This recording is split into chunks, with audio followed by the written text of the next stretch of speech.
Gibi, HQ, quadrinho, o nome não importa. O fato é que os quadrinhos têm uma legião de fãs apaixonados. Essa arte, que já foi considerada passatempo de criança, vem evoluindo ao longo dos anos e atraindo leitores de todas as idades e ganhando o devido reconhecimento artístico. O Estação Livre de hoje vai entrar nesse universo das HQs para descobrir de onde vem tanta paixão. Dá só uma olhada. Se o público de massa está gritando por representatividade, gritando por equilíbrio social, então é isso que o mercado capitalista vai trazer aí nas suas obras. Quando eu comecei apenas com um lápis e uma borracha e uma caneta. Para fazer as histórias em quadrinhos, normalmente eu gosto de fazer rascunho no papel primeiro, né? A internet ela é uma parada que democratiza o acesso para muita coisa. A gente vive num mundo que não valoriza a arte da forma devida, principalmente quando a gente está falando de periferia, né? No próximo livro, essa história que eu acompanhei da década de ouro do hip hop aqui no Brasil, que é de 99 a 2009, quando o rap aqui no Brasil explodiu mesmo. A história em quadrinhos também era a única forma, o meu único canal de expressão. Porque no fim dos anos 60, com o advento do militarismo, nós ficamos muito pouco limitados. Hoje a Gibiteca Balão ela tem um acervo aí quase de 8.000 exemplares, de diversos gêneros. A primeira grande conquista de Mandela, eu entendo que foi a própria unificação incondicional em termos étnicos e raciais da África do Sul.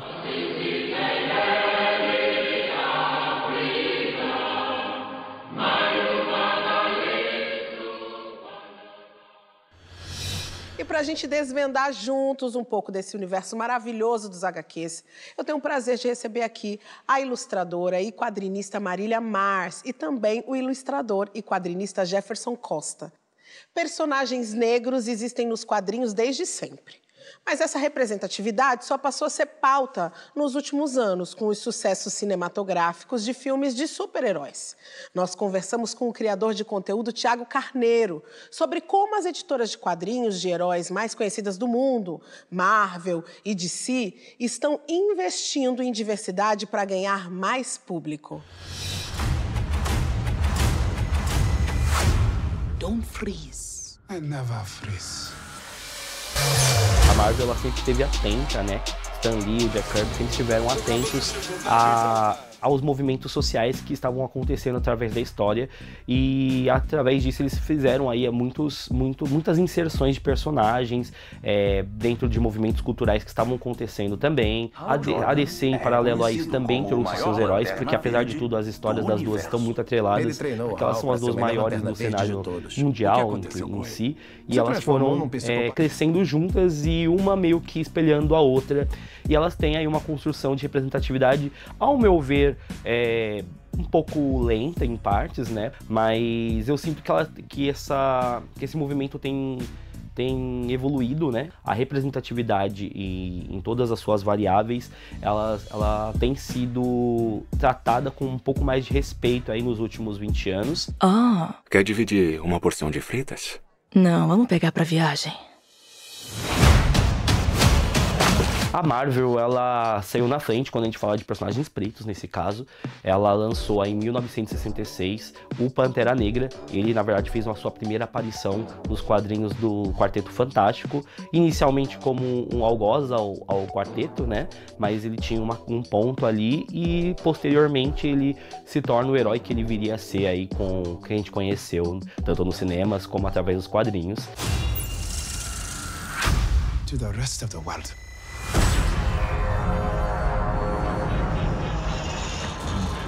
Nós temos ali o Luke Cage, que é um dos personagens muito importantes também, que faz parte do movimento do Exploitation. Ele tem um poder ali que é ter uma pele vulnerável, e a gente sabe o que isso quer dizer entre as entrelinhas, como um homem negro nos Estados Unidos, que ainda estava brigando pelos seus direitos civis, estava ali num momento conturbado da história. Também um personagem muito importante é o Falcão, que hoje é o Capitão América Sam Wilson, né? E o Falcão, ele começou também como um personagem que era um sidekick do Capitão América, e bem depois ele acaba ganhando aí, recebendo o manto de Capitão América, que é o que nós vamos ver nos cinemas em breve também.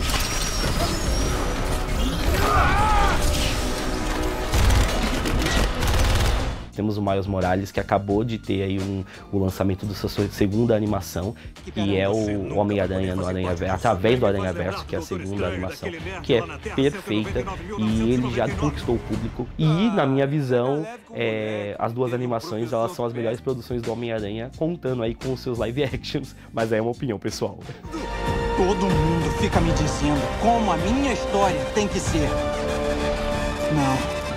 Eu vou fazer do meu jeito. E na DC, nós temos aí um dos personagens principais, que é o Lanterna Verde, John Stewart, que foi aí apresentado para o público em um quadrinho excelente, inclusive, do Arqueiro Verde com o Lanterna Verde, Hal Jordan.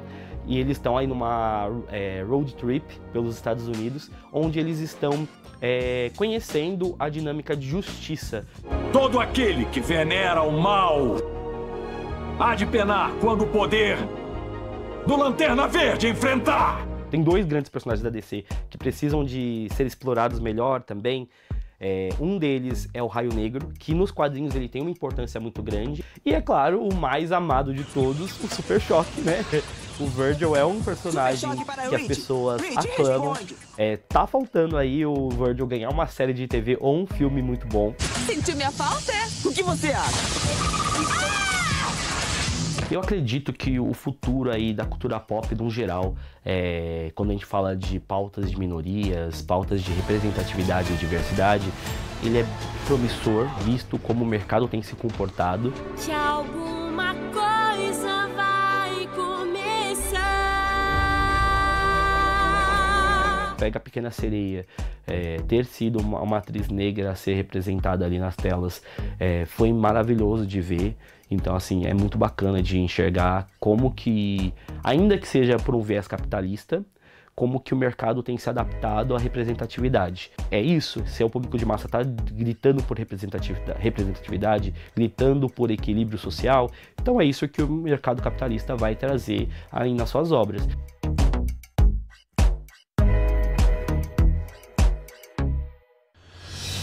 Marília, Thiago contou pra gente uma história bem bacana de diversidade, mas eu quero saber aqui, na prática, no dia a dia, como é que anda essa representatividade nos quadrinhos? A gente está realmente encontrando com facilidade personagens LGBTs, negros, indígenas, personagens com deficiência. Queria te ouvir. Sim, eu acho que cada vez mais isso fica mais acessível e mais visível ao público. Hoje também existem feiras de quadrinhos que tem esse foco, por exemplo, a PocCon, que é uma feira de quadrinhos LGBT. Tem também a Perifacon, que é... Fantástico evento. Fantástico, maravilhoso, A gente já né? contou aqui num outro programa. Então, a Perifacon é incrível, que também dá esse tá em destaque. breve, né? 2 Sim, semanas, mais 30 ou menos? de julho. 30 de julho.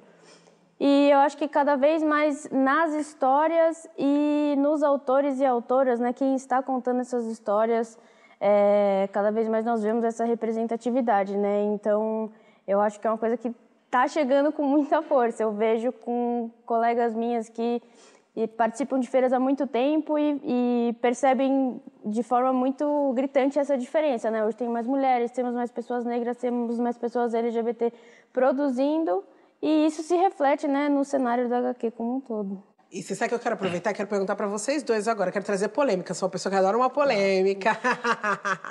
É porque recentemente Maurício de Souza foi indicado para a Academia de Letras e acendeu uma discussão importante se quadrinhos, gibi, seria ou não literatura. Jefferson, para você, do que a gente está falando?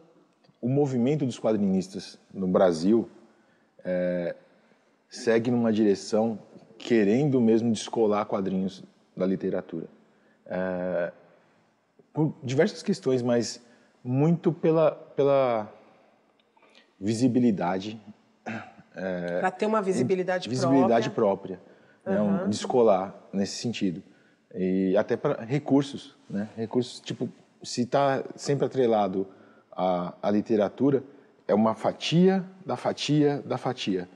se começa a entender ele como algo independente disso, tem que começar a direcionar algo. Enxergar como uma arte que pode ser muito maior, porque quando aliada com a literatura, ele se torna parte de algo, né, Marília? É isso? Eu concordo com o Jefferson e acho que essa discussão veio muito mais por conta das pessoas desconhecerem tanto o que é quadrinhos e do comentário ter sido feito de uma forma de até diminuir os quadrinhos. Exatamente, foi essa a impressão que deu, né? Porque não houve o questionamento se teatro é literatura, se música é literatura, quando Fernanda Montenegro e o Gil entraram na Academia Brasileira de Letras, super Ninguém merecido. questionou. Exato. E daí esse questionamento vem com os quadrinhos, eu acho que é mais sobre você não reconhecer a importância dos quadrinhos do que qualquer outro ponto. Esse ponto aí tem muito a ver com como é olhado, como é visto os quadrinhos aqui no Brasil, né? Sim. No Japão, o respeito é outra coisa e ele sempre abrangeu todas as faixas etárias. É verdade. Na França. Exatamente. Isso é muito regional, muito aqui. local aqui, né? Quero contar para vocês agora uma história. Maria Aparecida de Godoy é uma roteirista de quadrinhos de terror e ela ficou conhecida por um estilo muito original ali a partir dos anos 60. Ela colaborou com publicações Calafrio e Mestre do Terror e publicou histórias até o começo dos anos 90. Hoje ela já está distante do mercado editorial, mas recebeu Estação Livre para lembrar ali dos tempos de sucesso na HQ nacional.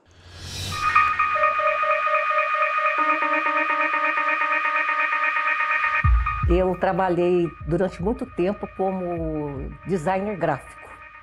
Comecei como desenhista e foi evoluindo. E, ao mesmo tempo, eu trabalhei, enquanto eu era adolescente, como roteirista de história em quadrinhos. Uma coisa que eu amava. Naquele tempo, o nosso WhatsApp era história em quadrinhos. A gente trocava história em quadrinhos, emprestava um para o outro. Caiu na minha mão uma história em quadrinhos de terror. Eu amei de cara. Falei, gente, era exatamente isso que eu queria fazer na minha vida. Comecei a escrever as histórias passando para o lado da crendice, da superstição.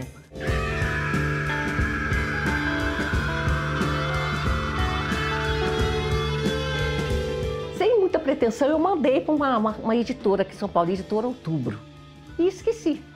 Falei, acho que eles não vão mandar resposta nunca. Um dia eu recebi uma carta de um ilustrador chamado Rodolfo Sala. Ele era argentino, trabalhando no Brasil como ilustrador de revistas em quadrinhos.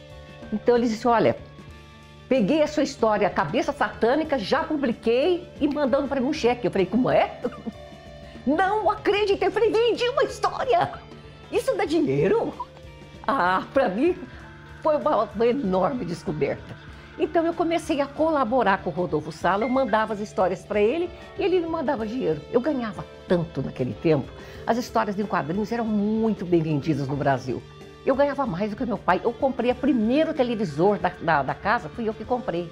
Eu comecei a escrever várias histórias, as pessoas tomaram confiança. Falaram, olha, um editor falou, eu vou te dar o carro-chefe da editora, que é Drácula. Você precisa saber escrever muito bem, porque é uma revista que mais vende.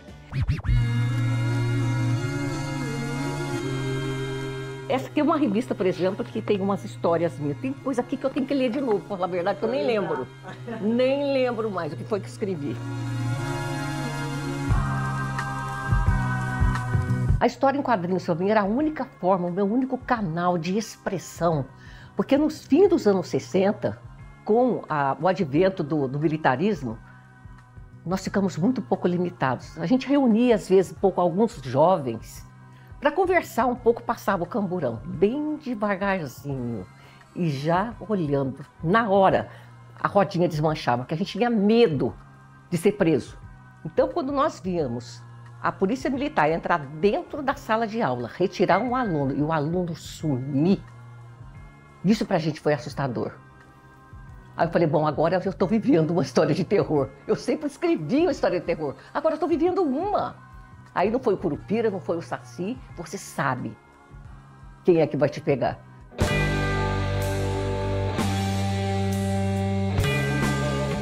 Infelizmente, a Editora Outubro, ela ficava próximo do Ipiranga. E ali era uma zona de muita enchente. Uma vez deu uma chuva e a água invadiu a editora Outubro. Eles perderam todo o material de arquivo, todo. Algumas histórias nem foram publicadas. As histórias de super-heróis começaram a invadir o mercado, praticamente sufocaram a história em quadrinho. Então, eu comecei a me afastar um pouco da história em quadrinho. E de lá pra cá, você nunca mais voltou? Não, nunca mais voltei.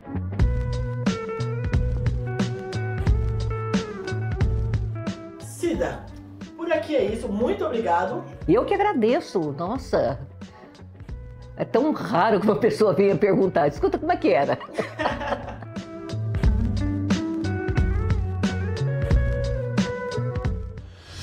Cida, essa história é linda. A gente foi te perguntar porque a gente quer contar, não queremos deixar morrer. E ainda tem mais histórias aqui de quadrinhos nesse programa. Eu só vou fazer uma pausa rápida e eu já volto. Não sai daí.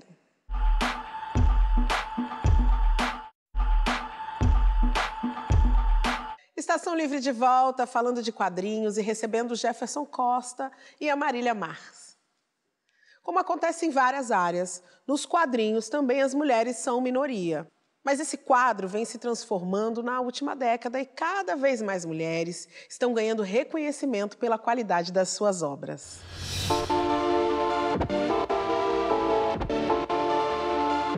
Eu gosto de artes desde que eu me conheço por gente.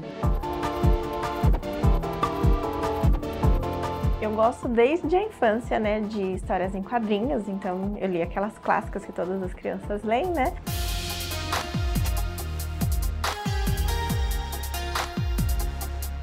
Começou num perfil onde eu ilustrava para aceitar meu cabelo. Na época eu não aceitava muito bem, então comecei a fazer desenhos sobre isso, sobre como eu me sentia, como eu via a questão de me descobrir uma mulher negra. E depois que passou esse período, veio a questão do diabetes, que não estava bem resolvido para mim. A arte, o desenho, sempre foi a minha válvula de escape para as minhas questões.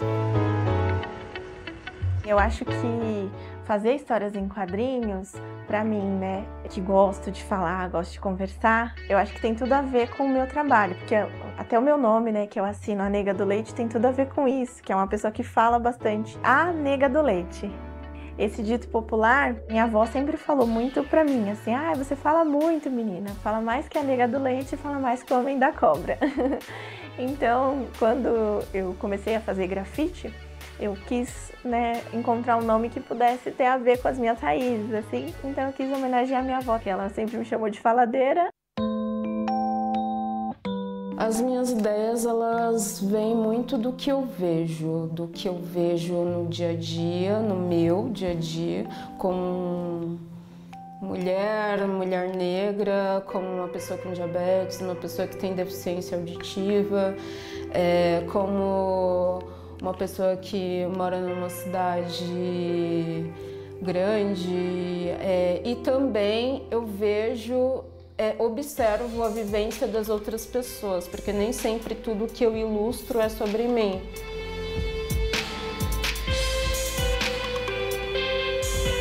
A mensagem da Nega do Leite é uma mensagem leve, positiva.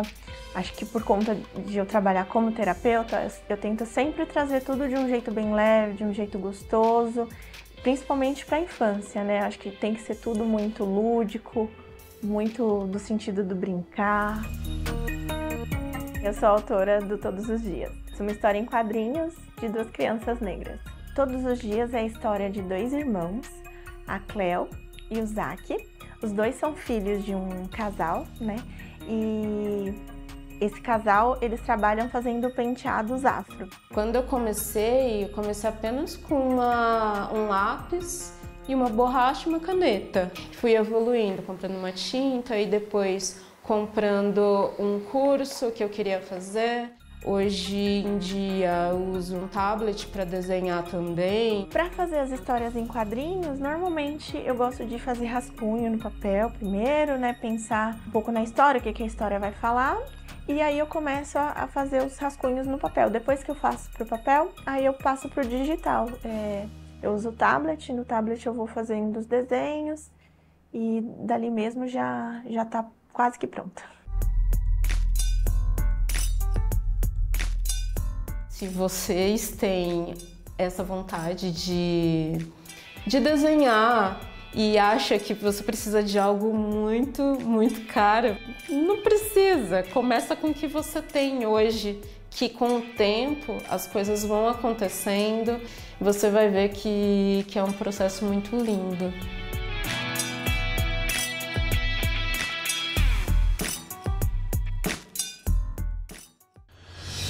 Marília, conta um pouco pra gente como é que está o cenário de mulheres quadrinistas hoje no Brasil e o que é ser uma mulher nesse ambiente. O cenário de mulheres quadrinistas, eu acho que cada vez mais tem mais quadrinistas mulheres chegando em todos os eventos e também muitas meninas interessadas em fazer quadrinhos. Muitas vezes, quando vou falar sobre o meu trabalho em escola ou em faculdade, cada vez mais tem mais meninas que são as meninas que vêm depois perguntar, nossa, mas como é que faz? Mas eu tô com essa ideia, quero fazer alguma coisa. Então eu percebo que esse número vem aumentando bastante.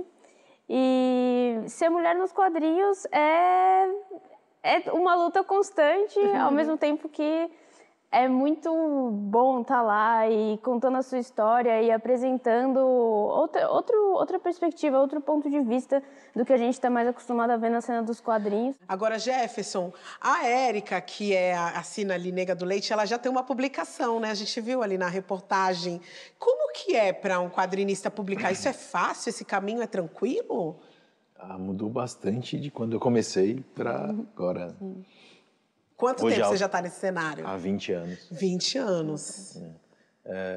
Hoje a autopublicação é o meio, acho que, mais viável para o quadrinista no Brasil. É começar no cenário independente. Independente é o melhor. Até porque o retorno é muito pequeno ainda, né? Retorno público do quadrinho independente. E financeiro também, né? Então, a relação financeira nisso só compensa, ainda real, pro independente. Você logo se atrelar a editoras, não vem um retorno. Não tem um retorno. Né? Então, assim, pode desanimar muita gente rápido. Então, os meios que hoje tem, né, para autopublicação, se é internet, se é para o financiamento coletivo, traz uns caminhos que dá uma certa segurança para a gente se manter nessa luta, né? Porque ela é uma luta. Fazer quadrinhos no Brasil porque hoje, um quadrinista, como é que você ganha dinheiro? A maioria dos quadrinistas aqui no Brasil não consegue trabalhar só com quadrinhos. Então tem que fazer ilustração. O carro-chefe, assim, que paga minhas contas é a ilustração. Ilustração é o que rola. Sim. Às vezes aparecem alguns trabalhos que querem uma linguagem de quadrinhos, mas a maioria é ilustração mesmo. Bom, quem é fã de HQ sabe muito bem que nem sempre os preços são acessíveis. Mas, felizmente, existem lugares onde a gente pode encontrar aí diversos títulos e mergulhar nesse universo das histórias em quadrinhos sem pagar nenhum tostão. Sim, o Estação Livre foi até a Coab 2, ali na Zona Leste, aqui em São Paulo, conhecer a Gibiteca Balão.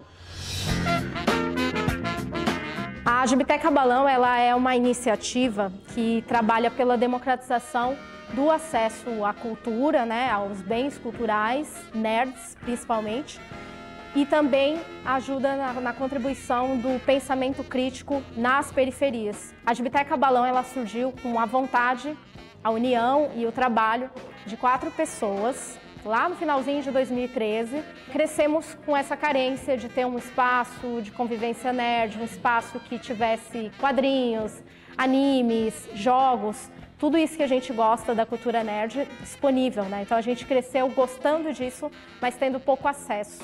E essa é a maior motivação da gente ter criado um espaço de convivência como a Gibiteca Balão. É poder proporcionar um pouco do que a gente sentiu falta lá na nossa infância, na nossa adolescência, para a periferia hoje.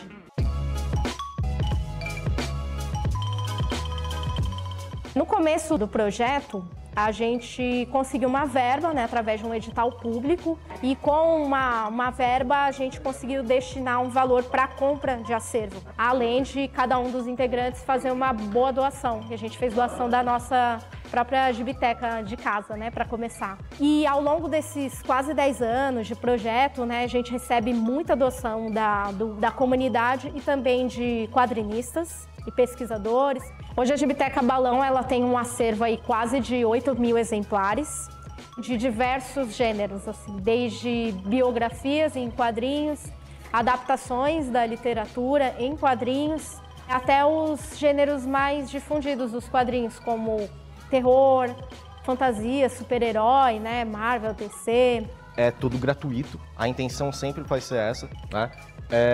De poder fazer com que as pessoas tenham acesso facilitado, né? Então, pô, eu vi o filme do Homem-Aranha, eu vi o filme de não sei o quê, e a gente fala, pô, mas aquele filme, aquele episódio, aquela cena foi inspirada em tal obra. A gente tem. Você quer dar uma olhada? Então a gente começa a fisgar certas obras com as nossas referências, com parte da curadoria aplicada, para que a gente consiga trazer pra galera, para oh, nossa, veio daqui.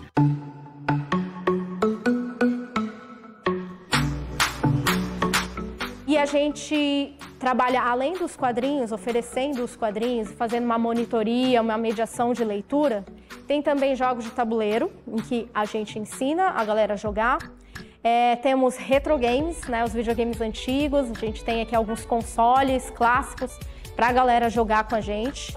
Nós temos atividades formativas também, incentivando não só a elaborar a parte dos quadrinhos, HQs e tudo mais, não só pela parte de ilustração, mas também oficinas de elaboração de roteiro. O papel da Gibiteca não é só sobre a parte em si da leitura, mas também que tenham outras pessoas que estejam produzindo na periferia, não só ilustradores, não só roteiristas, mas também outros produtores culturais que também entendam a importância dos quadrinhos. Novos produtores da periferia, né? A gente quer ver mais gente da periferia nos espaços, pessoas autônomas, né? Pessoas conscientes do espaço que ela está ocupando e conscientes dos obstáculos que foram impostos para elas estarem ali.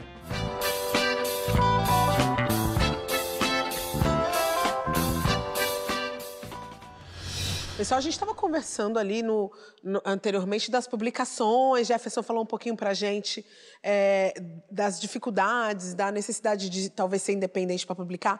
Marília, então, pelo que eu estou vendo, um quadrinho publicado é um artigo de luxo? Depende, assim. Eu acho que pode ser uma coisa super viável. Você pode fazer uma zine na sua casa, entendeu? Você pode imprimir e você fez o seu quadrinho. O que é uma zine? Me fala, me explica. A zine é um quadrinho independente feito que você pode fazer em casa. Então, você desenha ou escaneia, põe na impressora e distribui para as pessoas. É uma forma muito... Acho que mais artesanal, né? Exato. É um processo... É isso. É um processo mais artesanal de fazer quadrinhos, então você consegue explorar muitas linguagens na zine também por conta disso. Você pode fazer colagem, enfim. Acho que todo mundo começa com zine, antes de fazer o seu quadrinho editado. Não precisa nem chegar na editora, mas a sua publicação independente, mais organizada, todo mundo começa a fazer zine. E você sabe, Jefferson, quando a gente estava construindo esse trabalho, esse programa, ouvindo, conversando com os historiadores, e a gente entendeu que muitos dos historiadores consideram quadrinhos a nona arte, né? Mas nessa conversa aqui com vocês, assistindo as nossas matérias, a gente está vendo uma dificuldade que tem do quadrinho ser reconhecido. O que você acha que acontece nesse meio do caminho? Mas a falta de reconhecimento, eu volto para isso, o Brasil que tem esse grande problema com quadrinhos, sabe? Nos Estados Unidos é isso, esse boom para o cinema, como foi na Europa, principalmente na França, é muito respeitado. No Japão é para todas as faixas etárias, toda a cultura do Japão consome muito quadrinhos. O respeito em todas essas culturas é outra coisa. Aqui é que foi essa coisa que de criança é uma ponte ali de Monteiro Lobato para Maurício de Souza, que fica meio, né? E tudo que veio fora desse eixo, ali essa ponte para a criança, né? E tudo que vem fora desse eixo, como, né, a gente falou, o quadrinho de terror, teve várias vertentes, e vem como ditadura e corta tudo isso, né? Então, as possibilidades aqui para se tratar de quadrinhos, falar sobre quadrinhos e de forma diversa, sempre foi podado, né? Então a gente teve hiato de produção. Então agora a gente vem com esse boom de uns 10 anos para cá, né, com uma diversidade gigante de linguagem, de assuntos, né, de pertencimento mesmo, as pessoas falando sobre. Então a gente vê agora tentar manter essa linha para algum momento. Linha e promover só crescimento, né? Só expansão. A gente vai fazer uma pausa agora, tá? Mas depois do intervalo a gente vai conhecer um pouco mais do trabalho do Jefferson e da Marília, que estão aqui comigo. É rapidinho, eu já volto.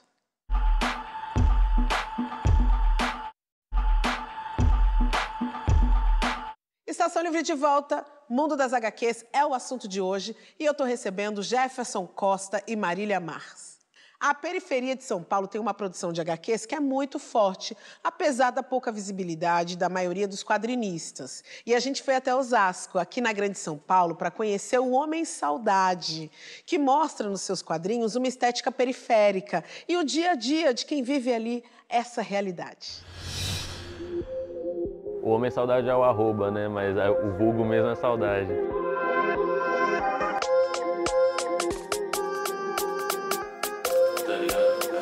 Sou nascido e criado aqui em Osasco, tá ligado? Que aqui é o Jardim Elvira Munhoz Júnior. Minha infância, junto com a minha irmã, a gente foi... Apesar da gente ter nascido e quebrado, a gente foi criado muito do portão pra dentro, tá ligado? Eu comecei a desenhar a parede de casa, minha mãe ficava maluca comigo, tá ligado? Então ela trazia aqueles blocos de rascunho pro rabiscar. E aí eu comecei aí e nunca mais parei. O primeiro desenho foi muito molequinho. Eu lembro que eu assistia com meu tio Dragon Ball, essas paradas. E aí eu começo a criar minhas historinhas, meus personagens, quando eu era bem molequinho, assim. A gente sempre tinha em mãos o Chico Bento, a Turma da Mônica, assim, meu coroa trampa uma parada de coleta. Às vezes recebia doação daqueles almanacão, então a gente lia pra caramba, ganhava na escola também. Minha mãe também, na mesma fita. Via gibi, via mangá. Dali então o desenho também pra mim se tornou uma questão de terapia também. Então alguns professores na escola iam direcionando a minha coroa, ó, é legal você colocar ele num curso, é legal você comprar tal material pra ele, incentivar ele nesse sentido. Tô com 26 anos agora, eu desenho desde sempre, tipo, profissionalmente eu desenho desde 2015. A minha primeira escola é o lápis papel, né, então eu nunca desapeguei disso. Já tive algumas vivências de grafite, venho muito da escola do mangá também, então você utilizar a técnica de Ashura dentro do desenho, nanquim, luz e sombra com preenchimento. Então é uma técnica que eu venho me aprofundando aí no decorrer dos anos, que é o que eu priorizo. Então tem a minha mesa de desenho ali, nanquim, lápis, papel, borracha.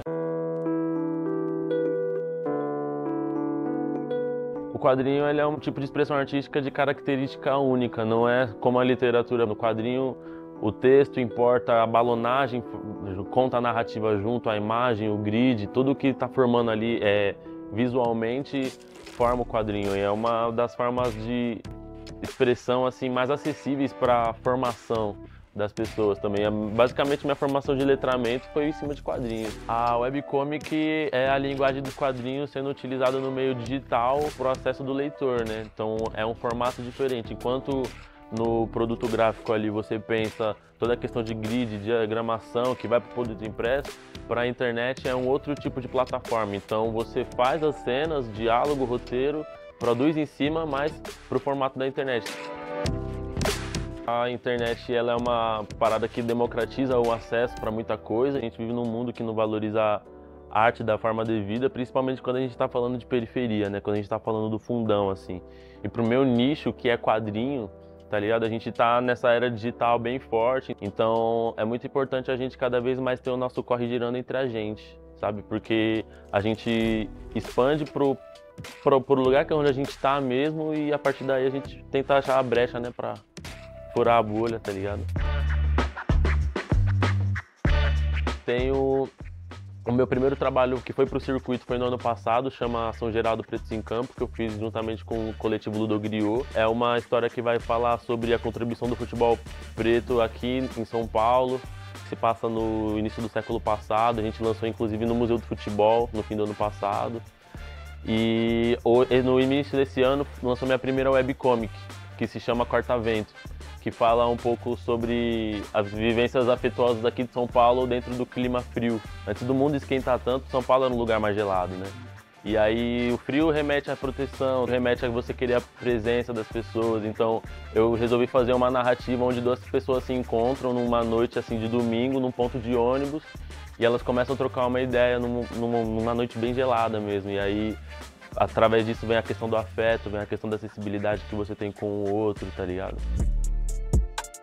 O meu projeto principal, por exemplo, ele se chama As Crônicas do Mandrake, que ele vai falar basicamente sobre o protagonismo jovem dentro das periferias em torno do universo funk.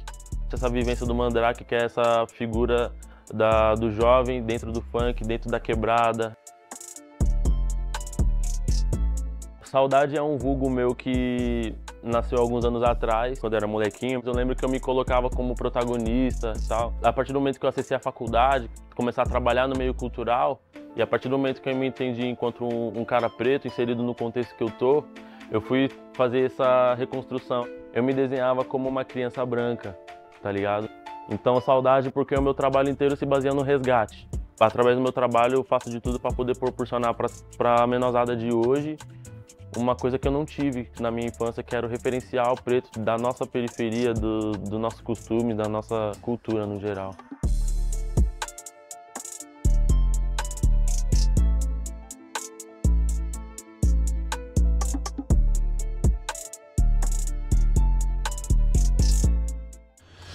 Saudade e satisfação. Sou muito fã do seu trabalho e tenho aqui 2 outros fãs, porque vocês também conhecem o Sidney, assina Homem Saudade, e gostam do trabalho dele, né? Sim. Sabe alguma coisa que chamou muita atenção aí nessa reportagem? Que é o perigo da história única, né? Que eu aprendi com a Chimamanda, uma escritora, que a gente sempre fica vendo histórias de pessoas brancas, e o Sidney, em um momento da vida dele, se retratava como branco. Então, o quanto é poderoso a gente enxergar esse mandrake nos quadrinhos dele, né? Que é a vida ali no entorno. Quero saber de vocês, Marília, em algum momento aí da sua arte, da sua descoberta enquanto mulher, enquanto uma mulher negra, você utiliza a arte para fazer esse entendimento e mostrar para o mundo essa conexão? Nossa, com certeza. Eu acho que o meu quadrinho principal, que é Indivisível, que também foi um pouco autobiográfico, eu estou no quadrinho, ele passa muito por um período de descoberta da minha identidade como mulher negra também. Uma das minhas motivações para fazer o trabalho foi justamente isso, entender quem eu era, entender qual que é a história preta aqui de São Paulo e como trazer isso para o público, né? E como mostrar para as pessoas que isso existe e que isso está aqui. Então, acho que isso sempre norteia meu trabalho de alguma forma, assim. E para você, Jefferson, como é que funciona essa conexão? Arte, negritude, ancestralidade? Eu acho que hoje é o que norteia meu trabalho, realmente. No começo, não. Né, o paralelo com Saudade aí. No começo da minha carreira, eu só pensava em ser desenhista. E aí era pensando no mercado americano, que não tinha esse movimento de representatividade. Então era pensando em desenhar herói branco para americano, sabe? Não tinha essa conexão. Com o tempo, mas percebendo que o que eu precisava contar, né, não só com desenho, pensando como autor, estava direcionado para esse lugar, assim, precisava falar de mim, das minhas questões, né?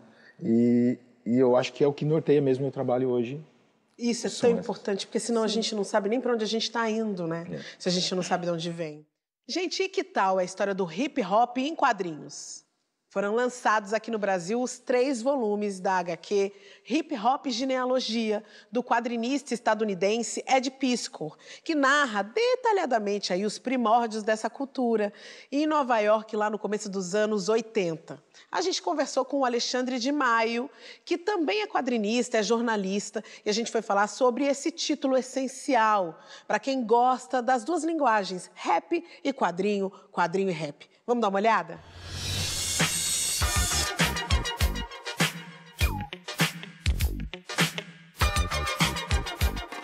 A HQ Hip Hop Genealogia é uma série de quadrinhos que conta a história do hip hop, mas daquele começo do hip hop. É um recorte de data, né, ali do começo dos anos 80, é todo aquele bastidor praticamente do que iria se tornar o hip hop que a gente conhece hoje. Tem a violência nas ruas, né? Aqueles Estados Unidos daquela época de índices de violência altíssimos. Então é esse pré-hip hop que tá nesses primeiros volumes. Esse livro faz um recorte bem didático de centenas de nomes que participaram desse começo do hip hop.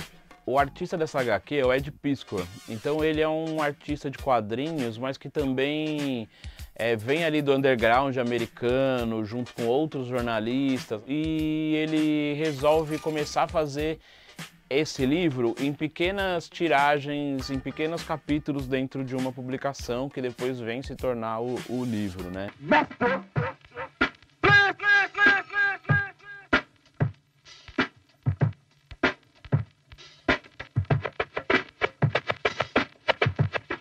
Por ele assumir esse caráter de jornalismo nessa obra, ele teve um compromisso de checar e estudar essas informações e contar uma história verídica, que não tem ficção. Ele conta essa história com muito detalhe de data e você percebe que o hip hop ele é uma cultura que nasce já meio globalizada, já nasce com essa influência de várias partes do mundo e de várias outras artes, né? Então é um livro didático, mas ao mesmo tempo você entende ali não só a história do hip hop, mas o ambiente social que o hip hop se criou. Aqui no Brasil foi publicado em 2016. O livro saiu pela Veneta, que é uma editora que já tem um respeito por projetos de qualidade, tem o prefácio do Emicida, que já é uma bela carta de visita. E acho que o Brasil é carente de obras desse tipo traduzidas, porque ele tem dois aspectos. Além de ser uma coisa histórica sobre o hip hop, e todo mundo, né, sabe a influência que o hip hop teve no Brasil também, mas também que é em quadrinhos, né? Então é mais fácil de absorver ali uma história.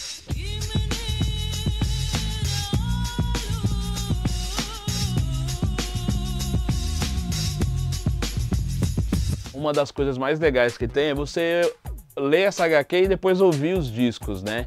Então tem dois discos que são muito fundamentais, que resumem bastante essa história, que eu acho que o primeiro é o Planet Rock, do Afrika Bambaataa. Então o Planet Rock, quem ouvir vai ouvir que ali tem o funk carioca, vai ver que ali tem o rap que a gente conhece hoje, e ele acho que traduz muito esse primeiro momento do hip hop como produção musical, como estilo.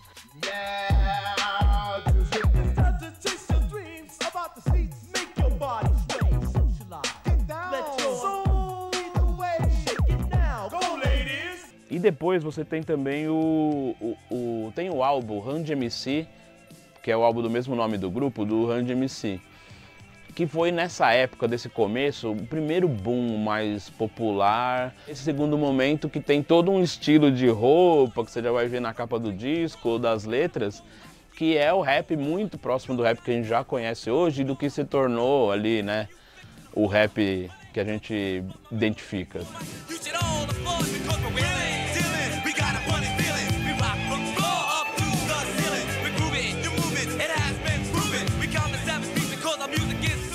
Você não pensa em fazer um hip hop de genealogia Brasil? Pô, você adivinhou meu próximo livro. Meu próximo livro é essa história que eu acompanhei da década de ouro do hip hop aqui no Brasil, que é de 99 a 2009, quando o rap aqui no Brasil explodiu mesmo.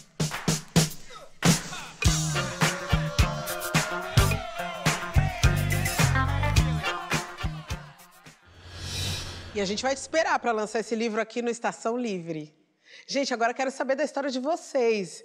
Marília, você falou pra gente do Indivisível aqui, que acho que é seu primeiro grande trabalho, me corrija se eu estiver errada, mas parece que é um trabalho de conclusão de curso. Me conta um pouco mais de você, um pouco da sua carreira. Então, minha carreira como quadrinista começou através desse trabalho, que é um quadrinho chamado Indivisível, que foi meu TCC em arquitetura, assim. É um trabalho sobre a cultura negra e leste asiática do bairro da Liberdade. Então, eu conto a história do bairro no século XIX, quando tinham escravizados no bairro, fazendo um resgate dessa memória preta do bairro, que pouca gente conhece. E, do outro lado, falando um pouco do bairro atualmente, como ele é conhecido Se transformou o bairro como ele é conhecido como um bairro asiático, japonesa. Exato. E, através desse trabalho, começaram a surgir os meus primeiros meus primeiros freelas de ilustração e até quadrinhos, mas eu trabalhei 4 anos com montagem de exposição. Faz só 1 ano que eu tô dedicada totalmente ao desenho. A sua arte. Sim. E você, nessa dedicação, o que você está preparando aí para os próximos atos? Então, agora vou lançar um livro em parceria com a Regiane Brás, que é a autora, um livro chamado Em Ti Me Vejo, que é a história de uma mulher negra que vai ao cabeleireiro cortar a parte lisa do cabelo para ver como é o seu cabelo natural. E o roteiro é da Regiane, eu estou fazendo os quadrinhos, né, o desenho. E esse vai ser o lançamento do ano, assim. Fora isso, eu tô com alguns projetos pessoais, só que bem no começo. Que lindo esse projeto. É o que a gente falou do poder da representatividade. É algo que eu adoraria ler, porque conta uma história que também é minha, né? Agora, você e Jefferson já se conheciam, tem uma relação aí entre vocês. Me fala um pouco, o que é Jefferson na sua caminhada? Pô, eu sou fã do Jefferson, como assim? O Jefferson é uma pessoa que... tive a honra de conhecer, né, quando comecei aí no meio dos quadrinhos. É um cara que eu admiro demais e os quadrinhos dele para mim sempre são uma super referência, assim. Outro dia eu tava lendo A Dama do Martinelli, assim, nossa, olha como o Jefferson fez essa página, então... Que incrível É uma isso. pessoa que eu admiro muito. Assim. Jefferson, você é um grande artista, recebeu vários prêmios, tem um Jabuti, tem um prêmio importante de HQ. Conta pra gente, a gente quer te ouvir, como é que é a sua carreira? 20 anos de carreira, acabou de contar, entregou aqui. 20 anos, e é difícil falar sobre isso também. Com o Jabuti, né, em parceria com o Rafael Calço, né, com Jeremias. Pelo Jeremias. Que é um livro que eu tenho na prateleira da minha casa. Esse é o Jeremias Pele. E tem mais 2, né, depois do Jeremias Pele, que ficou entre os 5 finalistas do Jabuti, né, o meu autoral, né, sozinho de autor, Roseira Medalha Engenho e Outras Histórias. No ano seguinte, foi finalista do Jabuti. No seguinte, o Jeremias 2, né, Jeremias Alma, também foi finalista do Jabuti. E isso entra... Né, um parênteses entra na conversa anterior, a relação do quadrinhos com a literatura, nessa questão de valorizar hoje em dia, passar por essa aproximação com o Jabuti, é onde, onde vale, mas quadrinhos prêmios específicos do quadrinho já tem mais de 30 anos, né, que é o HQ Mix e vários livros também reconhecidos. Que, inclusive, você tem um HQ Mix. Não, alguns. Alguns, não é nenhum, alguns. Olha eu que tola, me perdoe. Em vários livros, sim. Então, mas eu falo nesse sentido de que a premiação sempre ajuda a visibilidade do autor, do livro, né? A gente tem que se pautar pelos prêmios, né? Mas eles se relacionam de uma forma para validar realmente, né? A diferença é que, mesmo sendo reconhecido nos quadrinhos há bastante tempo, a validação do Jabuti trouxe outra perspectiva, assim, né? De respeito mesmo para os nomes de quem chega nesse espaço, lugar, né? E você, o que você está produzindo agora? O que a gente pode esperar de você? Olha, eu estou concluindo o Jeremias 3, que o Sidney Guzman, o editor, anunciou recentemente o nome, que é Jeremias Estrela. Então, Jeremias Pele, Alma e agora o Estrela. E concluindo esse, estou ainda na produção também com a Regiane Brás, né? Que é a minha esposa, que parece aqui. Né? Também com a Regiane Brás, produzindo um HQ que foi contemplado com o edital, né, do PROAC, que é outro modo de viabilizar quadrinhos aqui, principalmente em São Paulo. Então, a gente foi contemplado no passado, e é uma história sobre autoestima. Então, tem muito o que esperar de Jefferson para os próximos meses. Gente, eu quero agradecer, Marília, muito obrigada. Obrigada, Jefferson. Foi muito bacana a gente ter podido revelar as histórias aqui do HQ, do quadrinho, do gibi aqui junto com vocês. O programa ainda não terminou. A gente volta daqui a pouco.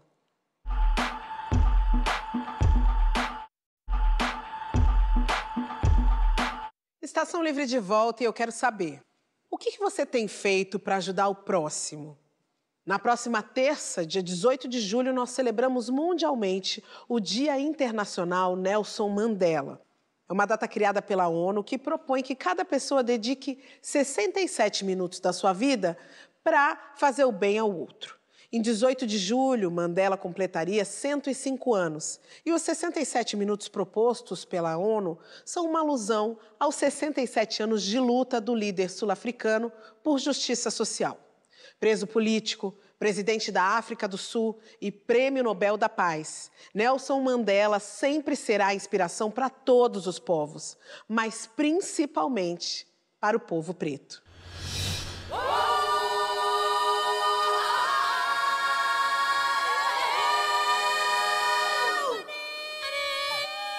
Nelson Mandela nasceu em Mevedo, na África do Sul, em 1918 e faleceu em Joanesburgo em 2013. Ele lutou contra um regime político chamado Apartheid. Na virada do século XX, as antigas colônias inglesas estavam num processo de se tornarem independentes. Isso vai acontecer com a parte daquela parte da África que nós chamamos de África do Sul. O grupo étnico branco, majoritariamente holandês, vai assumir o poder e instituir gradativamente um conjunto de leis, aproximadamente por volta dos anos 1930 até 1950. Essas leis, elas vão institucionalizar a diferença entre as raças e a segregação entre os diferentes grupos.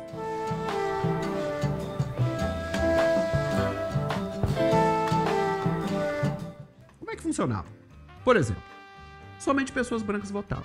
As relações interétnicas no âmbito de intimidade, em outras palavras, relações sexuais entre diferentes grupos étnicos, era proibida e era criminalizada. As pessoas moravam em áreas designadas de acordo com sua cor.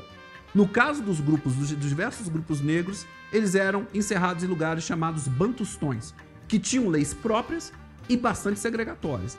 We have made it very clear in our policy that South Africa is a country of many races. There is room for all the various races in this country. There are many people who feel that it is useless and futile for us to continue talking peace and non-violence against a government whose reply is only savage attacks on an unarmed and defenseless people. Então, no mesmo período em que a África do Sul está se tornando um país independente e o grupo político liderado pelos brancos, que era uma minoria absoluta dentro daquele país, vai se tornar preponderante, Nelson Mandela vai se juntar a um outro grupo, um grupo de oposição a essas ideias. O Nelson Mandela vai concatenar uma série de ações no final dos anos 40 até o começo dos anos 60, que gradativamente vão posicionando ele como um líder de relevância dentro do cenário sul-africano, aparecendo como um dos grandes líderes de oposição ao governo, ao regime do Apartheid. Ele vai planejar atentados contra o governo. Atentados que, segundo ele, só participou porque não envolviam perdas de vidas humanas. Num dado momento da década de 60, o governo sul-africano vai conseguir reunir meios de criminalizar essas atividades. Vai baixar uma lei marcial que vai proibir, entre outras coisas, vai proibir que o Partido Comunista tenha suas atividades. Então Nelson Mandela ele vai sendo cercado institucionalmente a ponto de ser julgado no começo dos anos 60. Em 1964, ele foi condenado à prisão perpétua. Nelson Mandela fica preso, então, desde 1964 até 1990.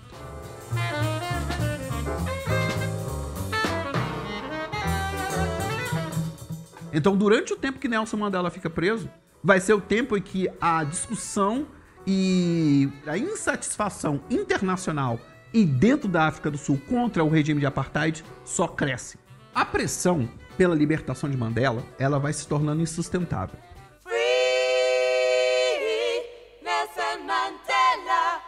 A primeira grande conquista de Mandela, eu entendo que foi a própria unificação incondicional em termos étnicos e raciais da África do Sul. Torna-se livre em 1990, em 1991 novas eleições são convocadas e ele se torna o primeiro presidente dessa grande coalizão. Uma vez presidente da África do Sul, Mandela vai atacar muitos dos problemas causados pelo Apartheid. Obviamente, como presidente, ele vai se preocupar também com questões administrativas, como a questão da fome, por exemplo, a questão do emprego. A grande contribuição de Nelson Mandela, além de sua vida como ativismo, foi ser o símbolo. Principalmente depois que ele recebe o Prêmio Nobel da Paz, enquanto presidente da África do Sul. O então presidente Nelson Mandela, ele vai estar alinhado com grandes lideranças do século XX, tais como Martin Luther King, como Gandhi, líderes pacifistas. Então ele vai trazer essa ideia de a revolução pacífica ser possível. É um símbolo da ideia de que é possível que a opressão racial seja combatida e seja, sim, superada.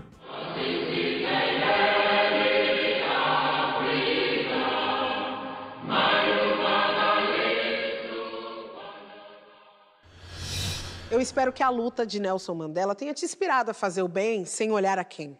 Aproveita a próxima terça-feira e faça isso. Acesse as nossas redes sociais para ver tudo que a gente mostra aqui nesse programa perfeito. Estação Livre volta semana que vem, com o Dia da Mulher Negra, Latino-Americana e Caribenha.